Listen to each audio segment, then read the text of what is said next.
146 kakekmu, sudah lama tidak berjumpa. Duduk di dalam mobil, Amanda Mu diam-diam menolehkan kepalanya untuk mencuri pandang pada Ricky Mo.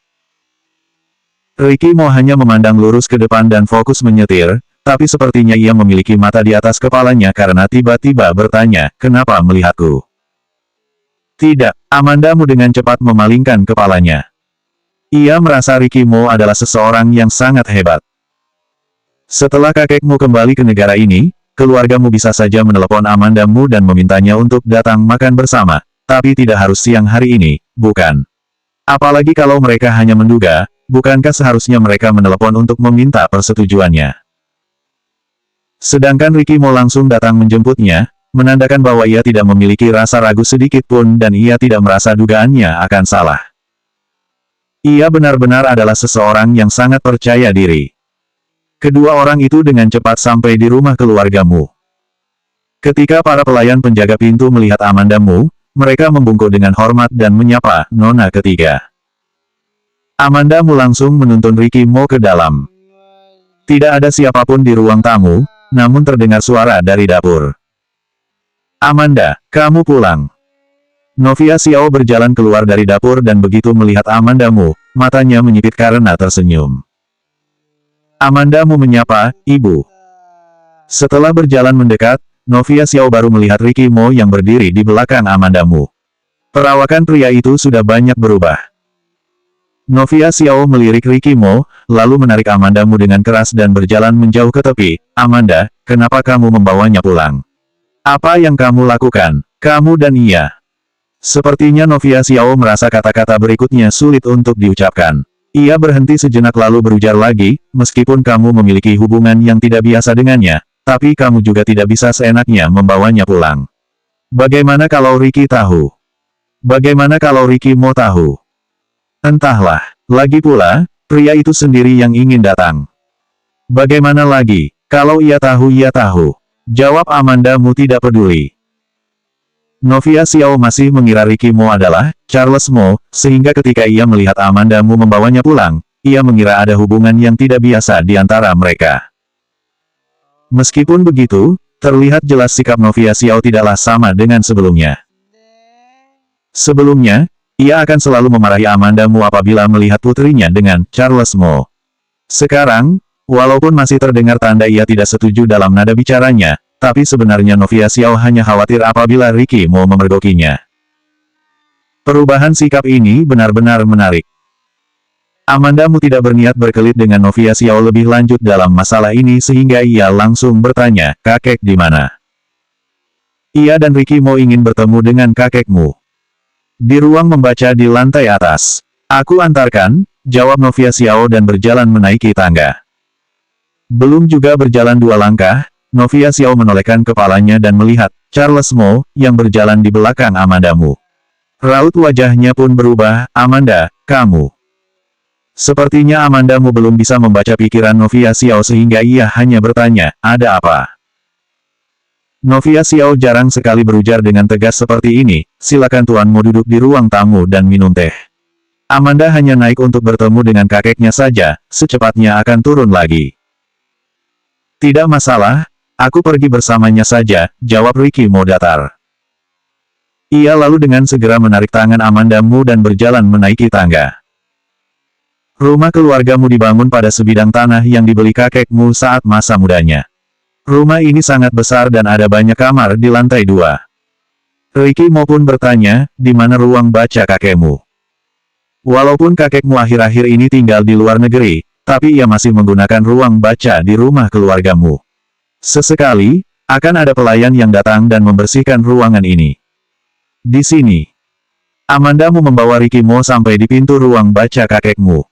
Ia dan Ricky Mo saling berpandangan, lalu menjulurkan tangan dan mengetuk pintu.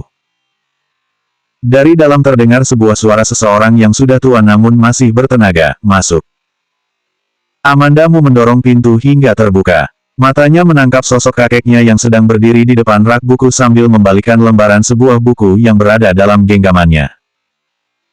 "Nama kakekmu adalah Omar Mu, ia merupakan salah satu dari sekelompok senior orang terjun berbisnis pada masanya.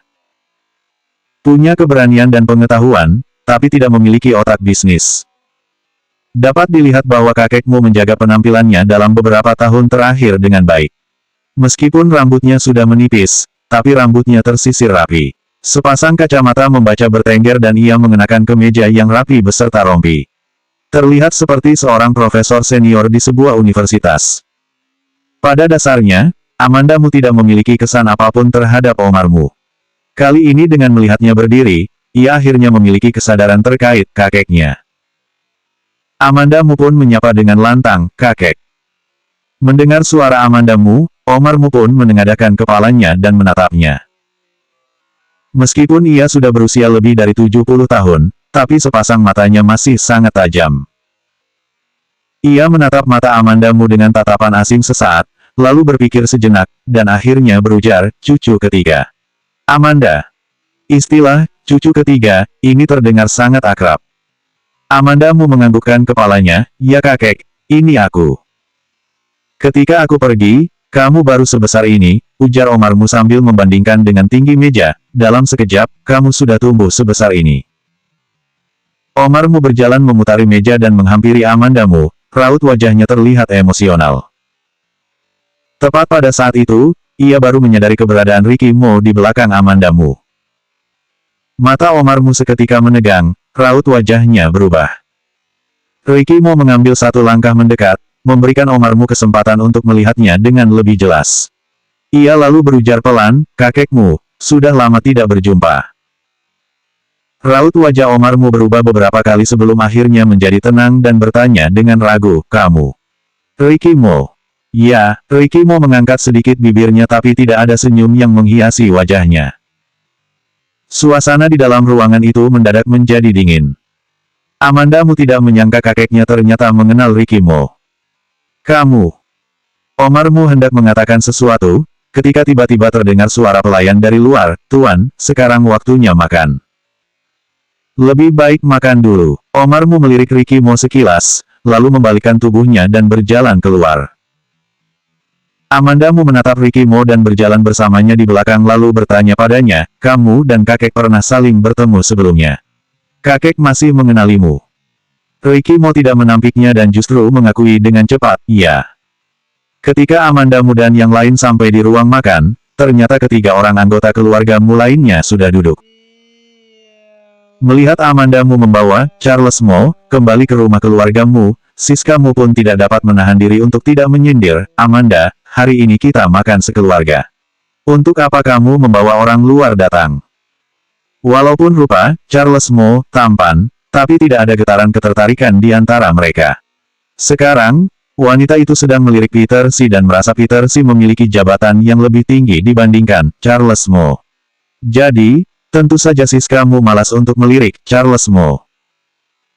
Tanpa menunggu Amandamu berujar, Omarmu mengangkat kepalanya dan menatap Siskamu dengan dingin.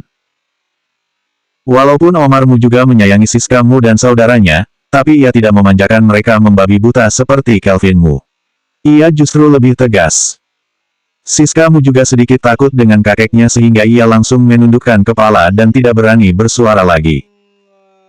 147 yang paling pintar itu. Walaupun Omarmu sudah lama tidak tinggal di kediaman keluargamu, namun ia tetap memiliki harga diri yang sangat tinggi di keluarga itu. Saat acara makan, tidak ada yang berani bicara sepatah kata pun. Begitu selesai menyantap makanan, Ricky Mo langsung bangkit berdiri dan berkata, "Karena kami masih ada pekerjaan, jadi kami pergi dulu." Amandamu sedikit terkejut, tidak menyangka Ricky Mo akan pergi secepat ini. Begitu Omarmu mendengarnya, ia menengadah menatap pria itu, "Kalian pergilah dulu." Jelas-jelas Omarmu dan Ricky Mo saling berbicara dengan sangat singkat, namun entah mengapa Amandamu malah merasa seperti mereka telah berbincang serius. Ricky Mo juga membawa serta Amandamu yang masih tercengang keluar dari villa kediaman keluargamu. Sekembalinya ke dalam mobil, Amandamu masih memasang tampang terpaksa. "Kamu dan kakekku, apa yang terjadi di antara kalian?" Amandamu benar-benar tidak mengerti dengan pertarungan tingkat tinggi tanpa bicara seperti ini. "Ia akan datang mencariku." Ricky Mo menyunggingkan senyum yang tersirat penuh arti. Amandamu tidak tahu apakah Omarmu mencari Ricky Mo atau tidak, namun Omarmu dengan cepat mencari Amandamu. Keesokan harinya adalah hari Jumat. Pagi-pagi benar Amandamu berangkat ke kantor dan ia mendengar bahwa Presdir Senior sudah kembali menduduki singgasananya. Amandamu baru saja duduk ketika ia langsung menerima telepon dari Siskamu. Dengan nada enggan Siskamu berkata, kakek menyuruhmu datang ke kantornya. Selesai bicara, ia langsung menutup teleponnya. Amandamu pergi ke kantor Presdir, dan baru menyadari bahwa ada Kelvin Mu dan Siskamu juga di sana. Sepertinya Omarmu bukan hanya mencarinya seorang. Hanya saja, raut wajah Kelvin Mu dan Siskamu tidak terlihat baik. Raut wajah Kelvin Mu terlihat sangat buruk. Hanya dalam sekali lihat, Amandamu mengerti bahwa wajah dingin pria itu sedang menahan amarah. Sepertinya, pria itu dimarahi oleh Omarmu. Sedangkan Siskamu yang menyadari bahwa Amandamu sedang memandanginya langsung memberikan tatapan dingin dan memelototi Amandamu.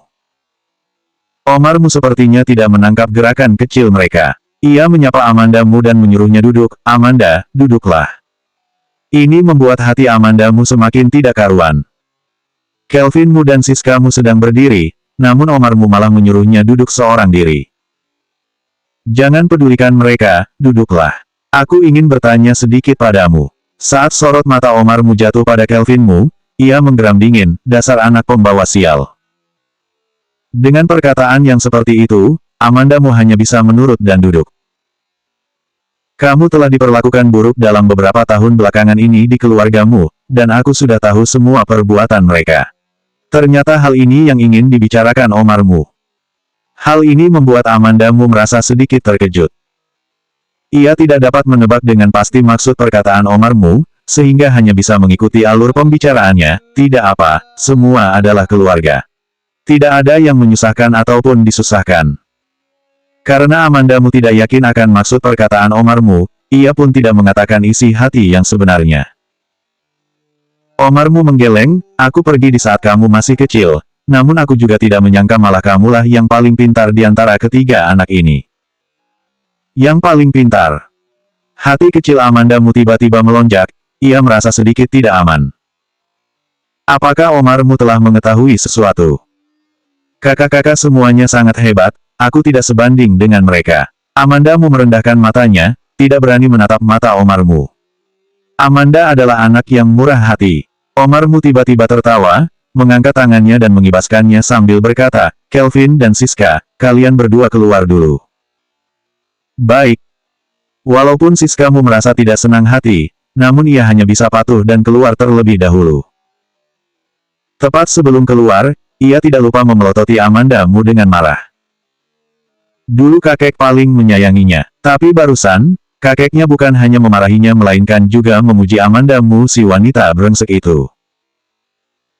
Saat di dalam ruangan hanya tinggal Amandamu dan Omarmu, barulah Omarmu memasang raut wajah seriusnya dan berkata, dulu kamu tidak terlihat seperti anak yang begitu berani. Tapi ternyata kamu berani membiarkan fotografer liar datang ke pabrik keluarga kita untuk memotret berita. Apalagi setelah melewati begitu banyak perselisihan, kamu masih bisa tenang dan selamat. Hati Amandamu terlonjak kaget. Ternyata Omarmu memang mengetahuinya. Salah satu alasan mengapa Kelvinmu tidak mencurigainya adalah karena ia memainkan peran seseorang yang bodoh selama beberapa tahun menjalani hidupnya di keluargamu. Cara ini sudah cukup untuk menipu Kelvinmu. Apalagi, masalah pabrik yang sebelumnya adalah Amandamu yang memohon Ricky Mo untuk membantu perusahaanmu. Kelvinmu tentu saja semakin tidak mungkin mencurigainya. Namun berbeda dengan Omarmu yang otaknya sangat pintar. Hanya dalam waktu singkat berada di kediaman keluargamu, ia langsung menyadari masalah mana yang terjadi dengan janggal dalam sekali lihat. Apakah sekarang ini kakek sedang menyalahkanku karena membiarkan fotografer liar memotret masalah pabrik? Karena Omarmu telah mengetahui semuanya, Amandamu tidak harus menyembunyikan apapun lagi. Merupakan hal yang baik jika semua orang mau membeberkan dengan sejelas-jelasnya. Apakah kamu tahu berapa banyak kerugian yang dialami perusahaanmu karena masalah pabrik? Tapi, aku hanya ingin memanfaatkan kesempatan ini untuk menaikkan ketenaran perusahaanmu. Ricky juga membantu perusahaanmu melewati masa sulit. Lagi pula, ketenaran perusahaanmu juga sudah bangkit lagi. Orang yang mencari perusahaanmu untuk bekerja sama pun lebih banyak. Amandamu merasa semakin lama kemampuannya untuk mengucapkan kebohongan dengan mata terbuka semakin hebat. Dipuji seseorang sebagai orang yang pintar merupakan hal yang membahagiakan. Tapi kalau ternyata lawan bicara bermaksud tidak baik, lebih baik berpura-pura bodoh saja. Amandamu merasa Omarmu datang dengan maksud yang tidak baik. Indera keenam seseorang selalu menjadi hal yang paling tepat juga hal yang paling aneh. Omarmu memicingkan matanya, seperti sedang mengira-ngira apakah perkataan Amandamu ini jujur atau ada maksud lainnya. Amandamu sedikit membelalakan matanya, mengatupkan mulutnya dan membuat dirinya sendiri terlihat sedikit tidak bersalah. Dengan cepat Omarmu mendengus dingin, mengibas-kibaskan tangannya dan berujar, keluarlah. Oh! Begitu Amandamu mendengarnya, ia langsung bangkit berdiri dan berjalan ke arah luar. Setelah berjalan beberapa langkah, ia kembali menoleh dan melihat ke arah Omarmu, kakek, sebenarnya ada masalah apa kakek mencariku? Tidak ada masalah apa-apa, pergilah. Nada bicara Omarmu ini jelas-jelas terdengar seperti tidak sabar untuk segera melenyapkan Amandamu dari hadapannya. Ekspresi Amandamu menjadi datar. Ia membalikkan tubuhnya dan langsung keluar. Walaupun Omarmu memperlakukannya dengan lebih baik dibanding semua orang di keluargamu, tapi pria itu tetap saja anggota keluargamu. Anggota keluargamu memang dari dulu tidak pernah menyukai Amandamu. Baru saja Omarmu berujar betapa beberapa tahun belakangan ini dirinya telah disusahkan di keluargamu. Tapi dengan cepat pula ia langsung berubah menjadi tidak ramah setelah menanyakan masalah pabrik. Tujuannya memang benar-benar terpampang jelas dengan rapi. Sore harinya, Omarmu memulai rapat dengan para petinggi untuk membahas kondisi perusahaanmu saat ini sekaligus membahas tindakan pencegahan yang harus diambil. Siskamu dan Kelvinmu juga hadir, namun Amandamu tidak hadir. Karena Omarmu memang tidak memanggil Amandamu. Mungkin karena Omarmu merasa Amandamu benar-benar bodoh setelah menanyainya pagi tadi, sehingga ia juga malas meladeninya. Dari dulu memang selalu seperti ini. Amandamu akan ditempatkan di bagian luar dalam segala sesuatu perkara keluargamu. Amandamu selalu mengerti akan hal ini, sehingga ia tidak merasa sedih. Tidak mengikuti rapat itu membuatnya bisa pulang lebih cepat. Bukankah ini lebih baik? Karena ini hari Jumat, Amandamu sama sekali tidak berencana untuk langsung pulang ke rumah. Ia menunggu Charles Mo datang untuk pergi ke supermarket bersama-sama. Begitu Charles Mo naik mobil, ia berkata, merdeka. Ada apa? Minggu depan sudah libur. Charles Mo terbaring kaku di kursi belakang, wajahnya sangat senang. Amandamu dengan kejam mengingatkannya, sebelum libur harus mengikuti ujian dulu. Charles Mo langsung terdiam. 148 kalau begitu, tidur di kamar terpisah saja. Amandamu dan Charles Mo membeli banyak sekali barang di supermarket. Setengah di antaranya adalah cemilan milik Charles Mo. Kalau menurut kata-katanya, liburan musim panas akan segera tiba dan harus dinikmati baik-baik. Amandamu baru saja mengeluarkan dompetnya untuk membayar saat dompetnya langsung dimasukkan kembali ke dalam tas oleh Charles Mo, tidak masuk akal jika wanitanya yang membayar saat pergi bersama dengan pria. Biar aku saja. Amandamu terdiam. Apakah ia lupa bahwa dirinya adalah seorang pria saat ia tinggal di kamar sewanya dan makan minum dengan gratis? Uang yang dimiliki Charles Mo semua dihasilkannya dengan membantu orang lain mengerjakan tugas atau dari permainan, ia juga cukup lelah.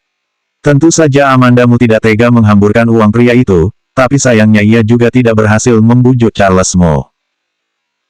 Tuan muda yang berada dalam masa remajanya ini terlihat kurus sampai seperti seekor kera, namun tenaganya sangat besar. Dengan kuat Charles Mo menghalangi Amandamu supaya ia sendiri yang membayar. Amandamu hanya bisa menyerah, apalagi ia hanya beberapa ratus ribu saja. Begitu mereka kembali, ia akan membelikan beberapa barang untuk Charles Mo. Malam hari.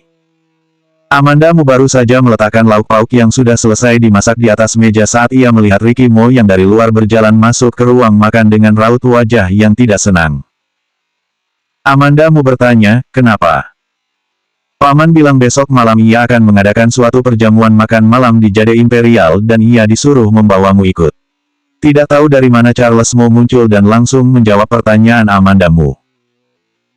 Amanda Mu menatap Charles Mo setengah percaya, lalu bertanya pada Ricky Mo, perjamuan makan apa? Ricky Mo tidak bicara, ia duduk di depan meja makan. Kamu tidak ingin pergi. Ekspresi Ricky Mo sudah sangat menunjukkan bahwa ia sebenarnya tidak ingin pergi. Charles Mo mendekat ke telinga Amanda Mu dan berbisik, kakak sepupu tidak ingin bertemu dengan paman. Charles Mo tidak cocok dengan Herman Mo, ayahnya. Sedikit banyak Amanda Mu juga dapat terpikirkan alasannya. Salah satu alasannya tentu saja ada hubungannya dengan ibu Ricky Mo. Namun Amanda Mu sudah tidak terlalu paham akan detail kondisi ini. Kembali ke dalam kamar, raut wajah Ricky Mo masih tetap dingin. Amanda Mu datang menghampiri dan membantunya melepaskan dasi, kalau kamu tidak ingin pergi ya tidak usah pergi. Bagaimanapun juga, ia tidak akan memaksamu.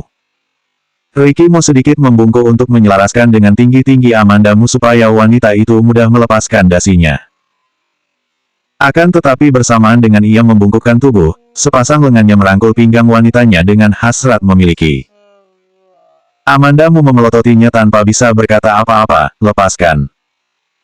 Bukan hanya tidak melepaskannya, Ricky Mo malahan lebih mendekatkan diri sambil tangannya menggerayapi punggung Amanda Mu, dasi saja sudah dilepaskan, bajunya tidak sekalian ditanggalkan. Amanda Mu mendorongnya, mimpi saja sana. Kalau begitu, aku saja yang membantumu melepaskan. Sambil bicara, jari jemari Ricky Mo yang panjang yang semula ada di belakang punggung meluncur ke bagian depan. Napas hangat memenuhi ruangan dan hanya tersisa selembar kemeja yang membalut tubuh Amanda Mu saat ia masuk ke kamar. Jemari Ricky Mo dengan mulus meluncur dari kerak kemeja Amanda Mu dan dengan gerakannya yang mulus, kancing kemeja Amanda Mu pun terbuka secara teratur. Amanda Mu merasa begitu pria ini menutup pintu, ia menjadi orang tanpa malu yang tiada bandingannya. Hari Sabtu malam. Amanda Mu duduk di sofa aula, di depannya berdiri sebaris penata rias, penata gaya, dan penata busana. Dan sedikit di belakang mereka, adalah barisan gaun. Siapa yang menyuruh kalian mengantarkannya? Tuan Mo yang menyuruhnya. Walaupun ia sendiri tahu selain Ricky Mo tidak mungkin ada orang lain yang bisa mengantarkan barang-barang ini, tapi tetap saja Amanda Mu merasa sedikit kesal. Semalam ia sudah bertanya pada Ricky Mo mau pergi ke perjamuan makan malam atau tidak, namun pria itu tidak menjawabnya secara lugas sehingga ia mengira pria itu tidak ingin pergi sehingga ia pun tidak menaruh perhatian lagi pada acara perjamuan makan malam itu. Sekarang kalau ia menyuruh orang untuk mengantarkan barang-barang ini, sudah jelas artinya ini semua untuk persiapan perjamuan makan malam.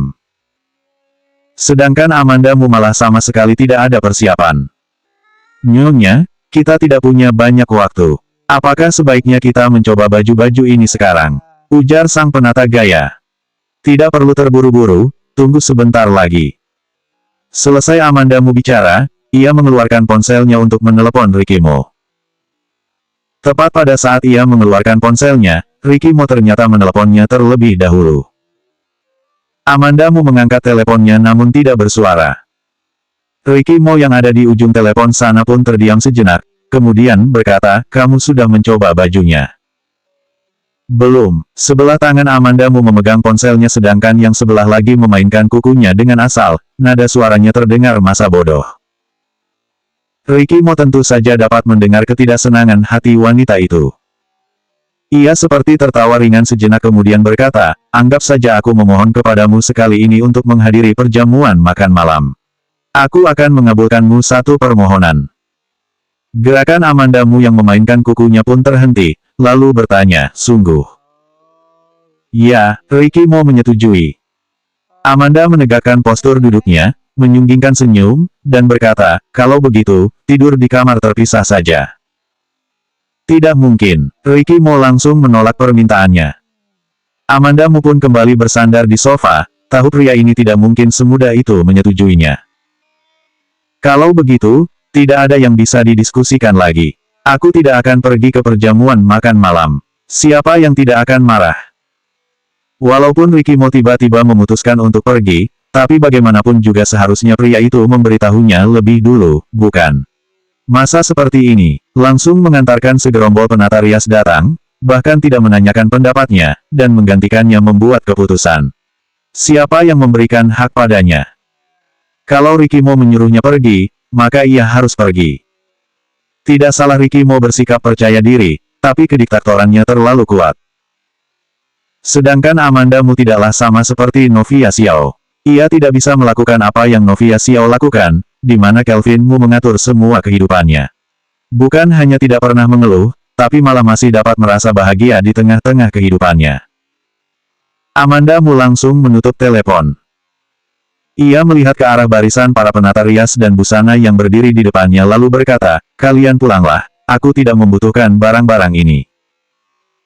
Ricky Mo memandangi ponsel di tangannya, di mana teleponnya baru saja ditutup. Matanya berkilat termangu. Amanda Mu menutup telepon darinya. Walaupun ia sudah terpikir akan kemungkinan Amanda Mu tidak senang hati atas dirinya yang secara mendadak membuat keputusan agar Amanda Mu menghadiri perjamuan makan malam, tapi ia tidak menyangka wanita itu akan sekeras itu. Ini benar-benar di luar perkiraannya. Perjamuan makan malam akan dimulai pukul 8 malam, dan sekarang baru pukul 6 sore. Masih ada waktu sekitar 2 jam sebelum dimulai. Waktu yang tersisa tidaklah banyak. Ricky Mo mengambil jaketnya, bangkit berdiri, dan berjalan keluar. James Gu datang dengan memeluk setumpuk dokumen, dan segera menahan Ricky Mo begitu melihat bahwa pria itu akan pergi. "Kamu mau pergi kemana? Semua ini belum selesai dikerjakan. Siapa yang ingin lembur di hari Sabtu? Kalau saja bukan karena ini adalah pekerjaan darurat dan sedang sibuk-sibuknya, ia juga tidak mungkin datang. Tidak banyak yang tersisa, kamu saja yang selesaikan." Ricky Mo menepuk-nepuk pundak James Gu dan dengan nada suara serius berkata, "Kalau gerakanmu sedikit lebih cepat, sebelum jam 12 pasti bisa pulang." James Gu termangu. Kenapa nada suara Ricky Mo terdengar seperti pulang sebelum jam 12 malam saat lembur di hari Sabtu itu termasuk pulang cepat? James Gu akan segera menangis. "Aish, sebenarnya ini perusahaan siapa?" Ricky Mo sudah berjalan ke pintu, namun ia menoleh dengan lembut dan berkata, "Punyamu." James Gu marah sampai lidahnya terasa keluh, tapi ia juga tidak membuang berkas yang ada di tangannya ke tanah. Ia menjatuhkannya ke atas meja kantornya lalu menunjuk Ricky Mo dan berkata, "Aku yang sudah hidup setua ini tidak pernah bertemu orang tidak tahu malu melebihimu. Kamu terlalu berlebihan." James Gu menggerak-gerakkan mulutnya, mengeluarkan ponselnya untuk membuka browser, dan mengetik di bar pencarian, bagaimana cara membuat seorang pria dengan ketekunan dan IQ tinggi juga berperilaku hati-hati berlutut dan memanggil ayah. Bab 149 memohon kepada istri.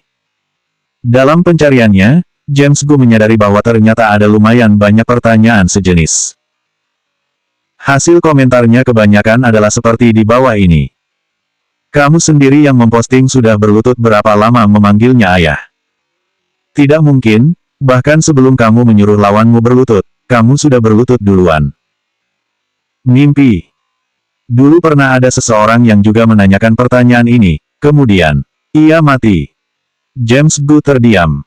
Komentar macam apa semua ini? James Gu melihat banyak postingan sejenis sekaligus, dan ia menyadari kebanyakan orang berkomentar seperti ini. Ada juga blogger yang memposting pertanyaan seperti ini dan melaporkan keadaan selanjutnya. Hanya ada sebuah kalimat, menjadi anaknya adalah ki-aki yang baik. James Gu membuang ponselnya ke pinggir, duduk, dan mulai membereskan dokumen. Ia juga sangat putus asa tidak bisa menang bertarung melawan Ricky Mo. Mobil Ricky Mo melesat selama 20 menit untuk sampai di rumah. Ternyata para perias yang sebelumnya diusir Amanda Mu tidak bersedia meninggalkan tempat. Ia hanya bisa menyuruh orang menyambut mereka dan minum teh di ruang tamu, sedangkan ia sendiri malah pergi ke dapur dan pergi memasak makan malam dengan kesal. Sesampainya Ricky Mo di rumah, perut mereka sudah kembung karena minum teh. Saat melihat kedatangan Ricky Mo, mereka seperti melihat penyelamat mereka, Tuan Muda Mo. Ricky Mo hanya melihat mereka sekilas dan bertanya pada pengawal yang ada di samping, "Nyonya Muda." "Di dapur," jawab pengawal sambil menunjuk ke arah dapur. Amanda Mu sedang melihat buku resep. Akhir-akhir ini, ia sedang melihat beberapa masakan dan malam ini ia berencana untuk mencoba memasaknya. Saat ia sedang membalik halaman buku resep, ia mendengar ada suara langkah kaki yang stabil dan hening datang dari luar pintu. Hal yang misterius adalah, begitu ia mendengar suara langkah kaki ini, Amanda Mu langsung tahu kalau Ricky Mo sudah pulang. Amanda Mu berpura-pura tidak sadar dan konsentrasi melihat buku resepnya sendiri. Ricky Mo berjalan menghampiri dan melihat buku resep yang berada di tangan Amanda Mu dari belakang tubuhnya. Ia melihat sebuah nama menu yang tertera, kemudian berkata sambil sedikit mengangkat alisnya, "Mus Pare. Kamu sudah pulang." Amanda Mu juga tidak menolehkan kepala saat bicara, suaranya sangat dingin. Ricky Mo merebut benda yang berada dalam genggaman Amanda Mu. Memiliki postur tubuh yang tinggi memungkinkannya untuk mengangkat benda itu tinggi-tinggi. Amanda Mu membalikan tubuhnya untuk mencoba meraih bukunya sambil berjinjit, namun tubuhnya jauh lebih pendek daripada Ricky Mo. Ia sama sekali tidak dapat menyentuh bukunya. Api amarah yang diredam Amanda Mu di perutnya menjadi semakin bergejolak karena hal ini. Dengan kesal ia menendang kaki Ricky Mo, "Kembalikan buku resepnya padaku. Kamu mau melihat resep tapi tidak mau melihatku." Ricky Mo mengangkat alisnya, suaranya sangat serius memprovokasi. Amanda Mu mengangkat dagu dan menatap pria itu, "Iya, aku merasa kesal melihatmu." Ricky Mo tidak marah, pria itu malah tertawa. Ia meletakkan buku resep itu di samping, menundukkan kepala, dan mengecup ringan bibir Amanda Mu. Sebelum Amanda Mu bereaksi, Ricky Mo sudah memeluknya. Suara rendah pria itu berbisik di telinga Amanda Mu, "Bukankah kamu mau membantuku? Perjamuan makan malam kali ini, aku mohon padamu sayang." Pria itu pada dasarnya bersuara rendah dan tebal, sangat enak didengar. Ditambah lagi, kali ini ia sengaja menekan suaranya sehingga saat suaranya mengucapkan, "sayang," itu menambah kelembutan yang menghanyutkan. Amanda Mu merasa telinganya sedikit geli, ia menjulurkan tangan untuk menutup telinganya. Namun Ricky Mo seolah dapat menebak bahwa ia akan bergerak seperti itu. Tanpa suara, Ricky Mo menggenggam tangan Amanda Mu dan mengecup ringan telinganya, "Pergi ke perjamuan makan, tidak." Amanda Mu merasa geli sampai menciutkan lehernya dan bersuara nyaring, "Pergi. Aku pergi saja, puas. Maaf merepotkanmu." Kali ini barulah Ricky Mo melepaskannya. Telinga Amanda Mu sensitif, dan dengan kejadian barusan telinganya sudah merona merah. Ricky Mo pun tidak dapat menahan diri untuk mengulurkan tangan dan kembali mencubitnya. Amanda Mu yang awalnya tersipu malu kini menjadi marah sambil menepis tangan pria itu, "Jangan bertingkah lagi, aku mau pergi mencoba baju." Ricky Mo juga tidak bicara lagi, hanya tersenyum melihatnya. Ia sepertinya menemukan lagi sebuah kelemahan Amanda Mu. "Apa yang lucu? Jangan tertawa." Amanda Mu dengan kasar mendorongnya dan berjalan keluar. Amanda Mu langsung mencoba 5 set pakaian berturut-turut sampai akhirnya menemukan sebuah pakaian yang memuaskan penata gaya. Kalau kata penata gaya, pakaian apapun terlihat bagus, tapi ia merasa Amanda Mu masih dapat mencoba yang terlihat lebih bagus lagi. Amanda Mu pun akhirnya tenang saat duduk di depan cermin dan disiksa oleh mereka. Barusan Ricky Mo sedang menggunakan pesonanya sebagai seorang pria. Sepertinya ia juga sedang manja.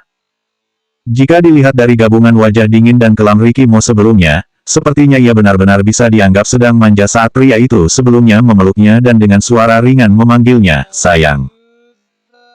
Saat pria seperti Ricky Mo sedang manja, wanita benar-benar tidak bisa berbuat apapun. 1 jam berlalu dan akhirnya Amanda Mu dapat dijinakkan oleh para penata. Penata gaya berkata dengan takjub, "Dengan tampilan seperti ini, Nyonya muda terlihat sangat cantik. Turun dan perlihatkanlah kepada Tuan Muda Mo." Amanda Mu menatap sekilas ke cermin. Gaun yang membalut tubuhnya berwarna merah menyala, membuat kulit putihnya terlihat semakin bersinar. Rambut poni yang di depan dahinya dinaikkan ke atas, menonjolkan keningnya yang bersinar. Di samping kedua sisi pipinya, terjuntai ikalan kecil rambut. Dengan lipstik berwarna merah yang dipadankan dengan warna merah bajunya, Amanda Mu terlihat sangat menawan. Saat Amanda Mu melihat dirinya pertama kali, ia juga sedikit terkejut. Namun setelah melihat beberapa kali, ia merasa tidak ada terlalu banyak perbedaan dengan biasanya. Hanya saja, riasan ini membuatnya terlihat sedikit lebih dewasa. Gaun formal harus dipadankan dengan sepatu hak tinggi. Sebelumnya Amanda Mu tidak terlalu sering menggunakan sepatu hak tinggi, sehingga saat ia berjalan menuruni tangga ia harus berpegangan pada pegangan tangga. Ricky Mo yang sedang duduk di aula pun menoleh saat ia mendengar ada suara sepatu hak tinggi dari belakangnya. Amandamu menatap pria itu dengan penuh harap. Semua penata itu mengatakan ia yang seperti ini sangat cantik. Apakah Ricky Mo juga akan merasa dirinya yang seperti ini sangat cantik? Setelahnya, Ricky Mo hanya menatap Amandamu selama beberapa detik kemudian memalingkan pandangannya dan berjalan memapahnya. Bukankah kamu tidak terbiasa memakai sepatu hak tinggi? Amandamu mengangguk, iya, dulu aku jarang memakainya. Penata gaya memilihkannya sepatu berhak dengan tinggi 8 cm. Dengan tinggi 1,67 meter, saat ini tinggi Amandamu 1,75 meter. Sedangkan tinggi badan Ricky Mo adalah 1,88 meter. Biasanya selisih tinggi kedua orang itu mencapai 20 cm, namun dengan Amandamu yang sekarang mengenakan sepatu hak tinggi, tingginya tidak terlalu berbeda jauh dengan Ricky Mo. Amandamu merasa sedikit aneh membandingkan tingginya sendiri dengan tinggi Ricky Mo. Ricky Mo malah tidak memperhatikan hal ini. Ia menoleh dan berujar pada penata gaya yang ada di belakangnya, bawakan ia sepasang sepatu ganti. Tidak usah sepatu hak tinggi. Penata gaya itu menjadi sedikit kesulitan, tapi jika tidak mengenakan sepatu hak tinggi, hasilnya bisa sedikit kurang. Ricky Mo menyahut tanpa ekspresi, kalau begitu tidak usah pergi. Hah, Amandamu bertanya dengan tatapan kosong, tidak pergi kemana? Tidak pergi ke perjamuan makan. Penata gaya bilang kamu harus mengenakan sepatu hak tinggi, tapi kamu tidak terbiasa. Ricky Mo menundukkan kepala menatap Amandamu, baik ekspresi maupun nada bicaranya terdengar sangat serius. Alasan macam apa ini? Cara pikir Tuan Muda Mo bisa berubah-ubah seenaknya. Aku rasa aku bisa. Sambil bicara, Amandamu juga melewati pria itu beberapa langkah. Ia hanya tidak terbiasa saja, bukan tidak pernah mengenakannya. Saat Amandamu magang, perusahaan juga mengaratkan karyawan wanitanya harus mengenakan sepatu hak tinggi jadi ia juga memakainya. Ricky Mo berdeham ringan kemudian berkata, kalau begitu ganti pakaiannya dan ganti riasannya. Penata rias dan penata gaya yang ada di belakangnya tiba-tiba tertawa kecil. Detik itu juga, Amandamu seperti mendapatkan pencerahan dan tiba-tiba tersadar akan sesuatu.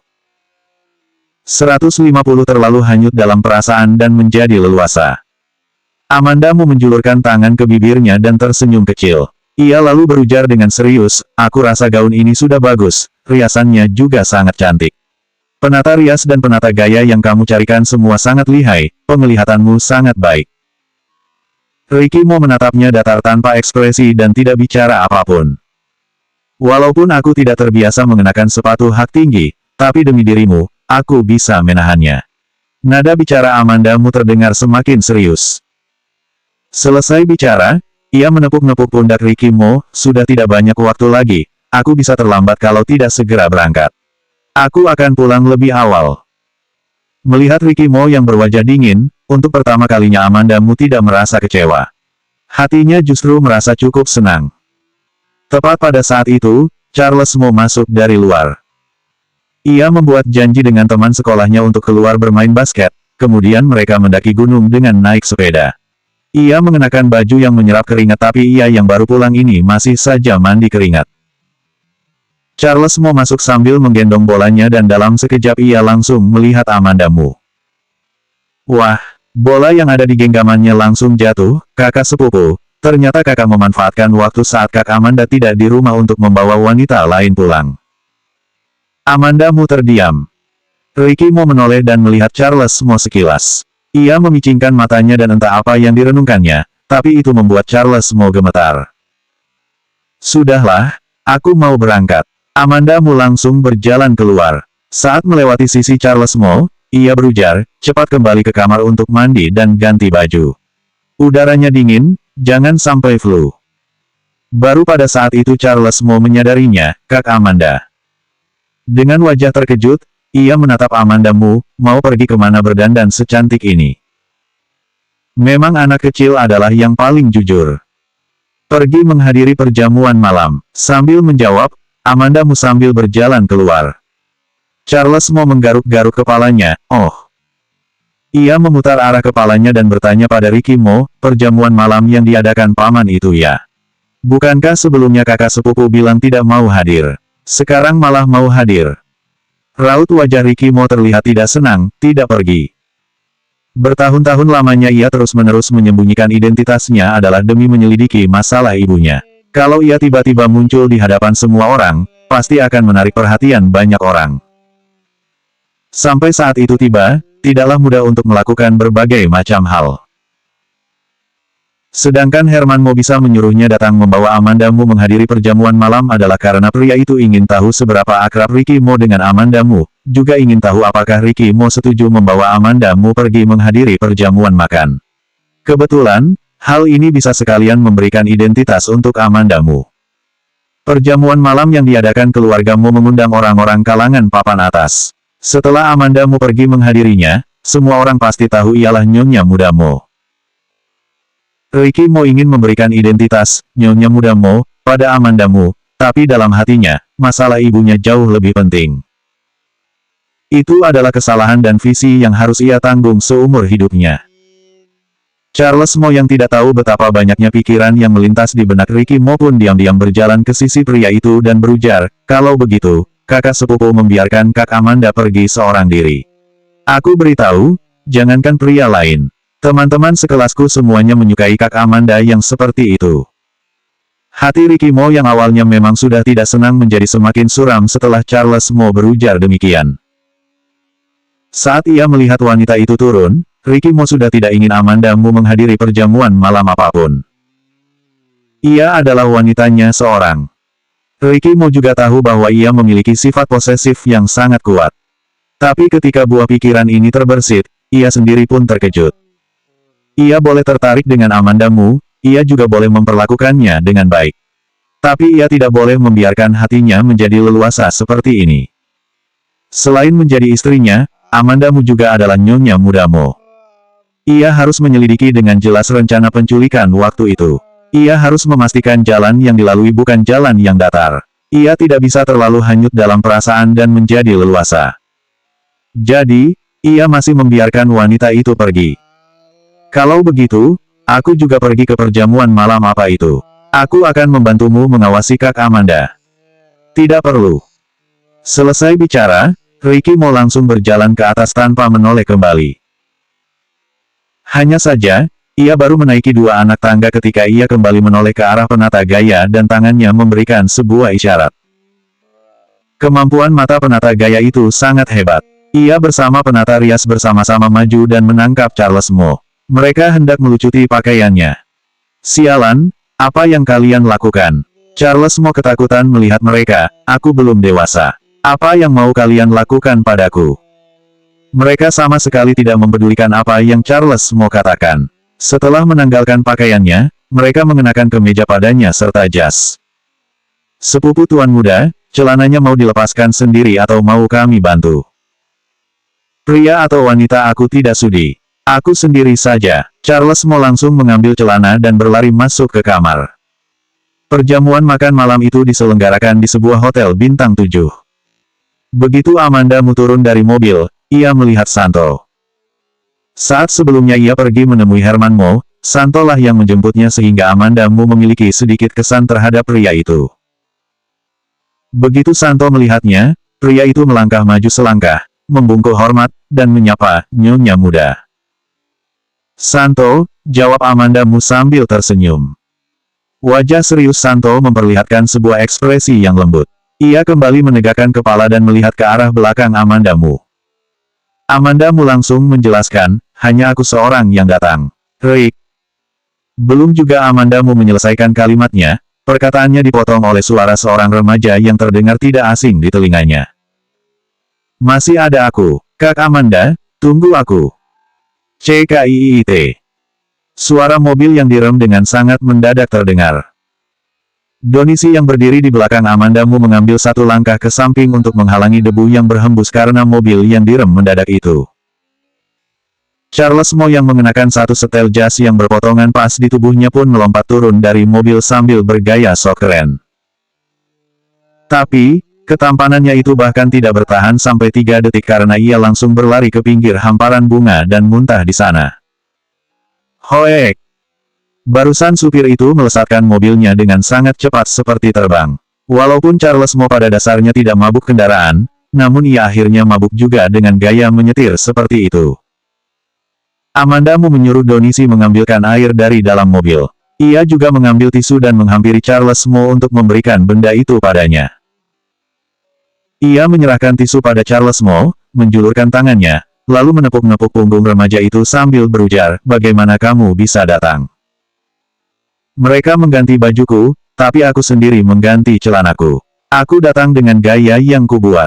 Charles Mo muntah hebat sampai kepalanya pusing, bicaranya pun menjadi tidak nyambung. Tapi Amanda Mu dapat menerka kira-kira apa yang terjadi. Hal ini jelas-jelas dilakukan Ricky Mo karena setelah ia melihat rupa Amanda Mu yang mengenakan gaun, pria itu tidak mengizinkannya datang menghadiri perjamuan malam. Di luar maksud tulusnya untuk membantu Ricky Mo, Amanda Mu masih memiliki sedikit pemikiran lain. Bukankah sangat disayangkan apabila dirinya yang telah mengenakan gaun seindah ini dan merias dirinya secantik ini tidak pergi keluar untuk memamerkannya? Semua wanita seperti ini. Bahkan ia sendiri sekarang merasa saat dirinya berjalan, ada angin yang berhembus menyertai langkahnya.